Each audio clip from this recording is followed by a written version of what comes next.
Gawat, makin panas. Inilah 4 berita politik terbaru hari ini. Berita pertama, kena batunya, KSAD Dudung bisa dijerat pasal penistaan agama dengan ancaman hukuman 5 tahun penjara.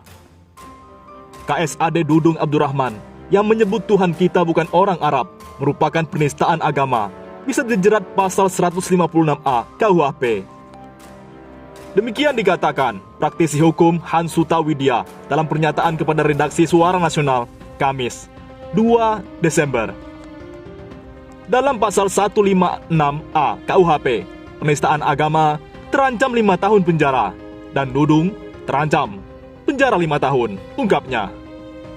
Jika Dudung dilaporkan ke polisi, kata Hans, pengadilan harus dilakukan secara terbuka. Publik ingin melihat bahwa semua warga di hadapan hukum sama, papar Hans. Kata Hans Suta, Dudung sangat jelas di muka umum melakukan penistaan agama Islam. Tuhan itu bukan orang. Tuhan itu sang pencipta bagi seluruh alam, termasuk manusia, jelas Hans. Menurut Hans, pernyataan Dudung juga bisa dianggap memunculkan permusuhan antar ras dan golongan. Menyebut Arab, ini sudah menyinggung ras dan golongan, ungkap Hans. Sebelumnya, Dudung di podcast Deddy Corbuzier yang tayang di kanal YouTube pada Selasa 30 November menceritakan bagaimana dirinya berdoa seusai sholat. Kalau saya berdoa setelah sholat, doa saya simpel saja.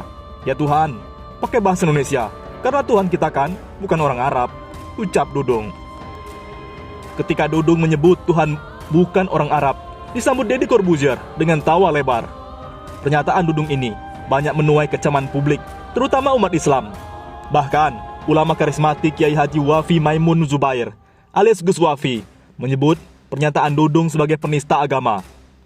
Pernyataan KSAD Dudung Abdurrahman yang menyebut Tuhan bukan orang Arab merupakan kesalahan besar. Ucapan tersebut bahkan bisa masuk kategori penistaan agama, kata Gus Wafi. Dia menuturkan, Dudung yang menyebut Tuhan bukan orang Arab artinya melabeli Tuhan sebagai orang, tapi orang yang bukan berasal dari Arab. Dari kalimat tersebut, kata Gus Wafi, sama saja melecehkan sang pencipta. Hal ini tentu melecehkan sang pencipta yang jelas kedudukannya sebagai Tuhan, kemudian didegradasikan dengan disebut sebagai orang, kata putra almarhum Kiai Haji Maimun Zubair atau Mbah Mun tersebut. Berita kedua, mengejutkan. Ahok dicurigai ingin jatuhkan Erick Thohir. Ketua Federasi Serikat Pekerja BUMN Arief Puyono melihat ada agenda di balik pernyataan Basuki Cahayapurnama alias Ahok yang menyebut banyak kontrak-kontrak bermasalah di BUMN. Menurut mantan wakil ketua umum Partai Gerindra itu, Ahok diduga kuat coba menjatuhkan Erick Thohir dari kursi Menteri BUMN. Kok kayaknya sudah override mengatakan kontrak-kontrak di BUMN banyak yang merugikan BUMN.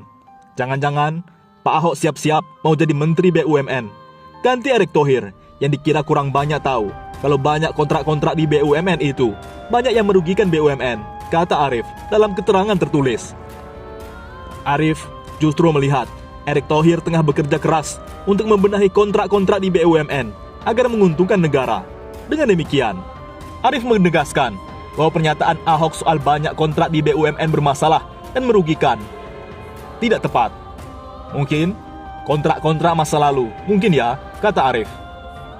Di sisi lain, Arief memuji cara bijaksana Erick merespon tudingan Ahok dengan menyatakan transparan dalam mengelola BUMN, termasuk Pertamina. Oleh karena itu, menurut Arief, tinggal Ahok memberikan data-data ataupun kontrak di Pertamina yang bermasalah dan merugikan agar bisa dieksekusi oleh direksi Pertamina yang nantinya akan disetujui oleh Menteri BUMN. Tak perlu gaduh dalam melakukan pengelolaan BUMN kerja di tempat di mana ditugaskannya, yaitu di Pertamina. Jangan ngurusin yang sudah jadi urusan komisaris dan direksi BUMN lainnya. Itu baru profesional namanya, pungkas Arief. Berita ketiga, akhirnya blunder. Komunitas tunarungu tersinggung. Risma paksa anak tunarungu berbicara. Menteri Sosial Tri Risma hari ini disorot karena memaksa penyandang disabilitas tunarungu berbicara di depan publik. Gerakan untuk Kesejahteraan Tunarungu Indonesia atau GERKATIN merasa tersinggung oleh tindakan Risma tersebut. Kami merasa tersinggung, bahkan merasa heran, karena omongan Ibu Risma itu mencerminkan pelanggaran Undang-Undang Nomor 8 tahun 2016 tentang penyandang disabilitas, tulis Gertakin dalam keterangan tertulis Kamis 2 Desember. Gertakin mengingatkan soal pasal penghormatan terhadap penyandang disabilitas tuli, termasuk pelanggaran hak berekspresi mereka. Intinya, ada pasal penghormatan, perlindungan, dan pemenuhan hak penyandang disabilitas rungu atau tuli, hak berekspresi, dan hak memperoleh informasi dan komunikasi. Lanjutnya, berita keempat, reuni 212, Jokowi takut diturunkan. Jauh, semenjak PA 212 memberitakan akan mengadakan reuni 212, kalangan istana mulai kelabakan. Tentunya ada masukan dari berbagai pihak, termasuk intelijen, karena dalam situasi tingkat kepercayaan masyarakat terhadap pemerintah turun, ekonomi rakyat sudah sangat anjlok. Ada kekhawatiran sangat dari pihak keamanan.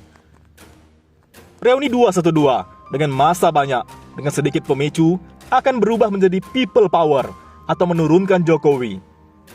Bisa bikin ruyam. Ketakutan ini tidak terjadi ketika unjuk rasa buruh dan mahasiswa pada tanggal 28 Oktober dan 10 November 2021. Polisi secara tenang dan damai pengawalan unjuk rasa terasa akrab.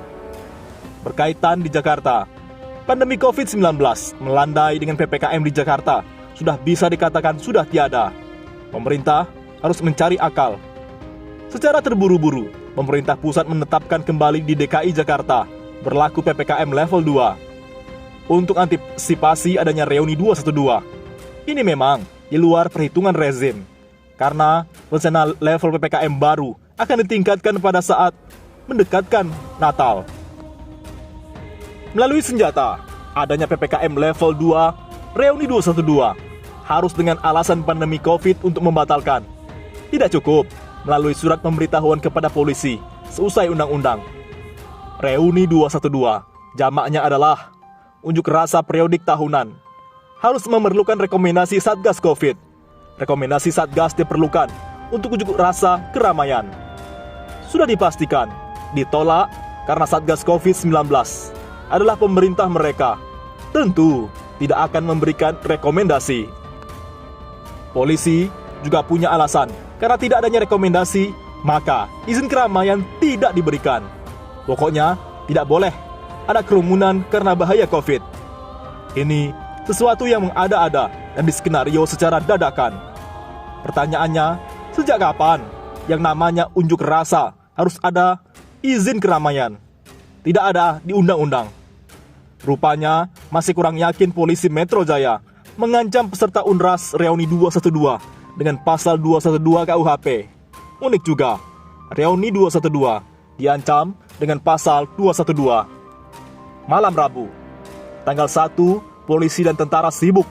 Semua akses ke Monas ditutup, tidak terkecuali bagi lalu lintas umum. Jalan Merdeka Barat, Timur, Utara dan Selatan disteril dari semua kegiatan.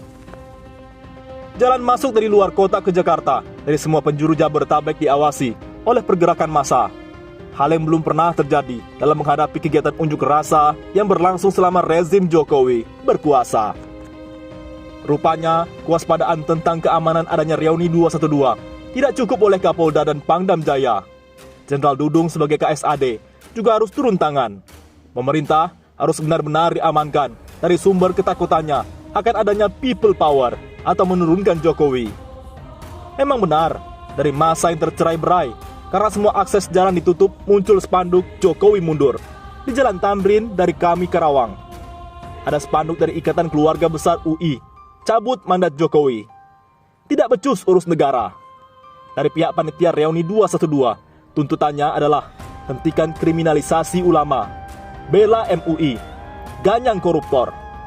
Sebagai pemerhati, tentu ketakutan pihak rezim pemerintahan yang diperlihatkan oleh pihak keamanan polisi dengan bantuan tentara ini luar biasa, seperti akan terjadinya penggantian kekuasaan secara paksa.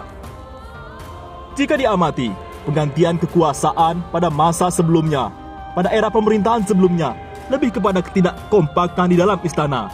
Mundurnya Soeharto karena para menteri dan orang terdekatnya menolak untuk duduk dalam kabinet yang dibentuknya.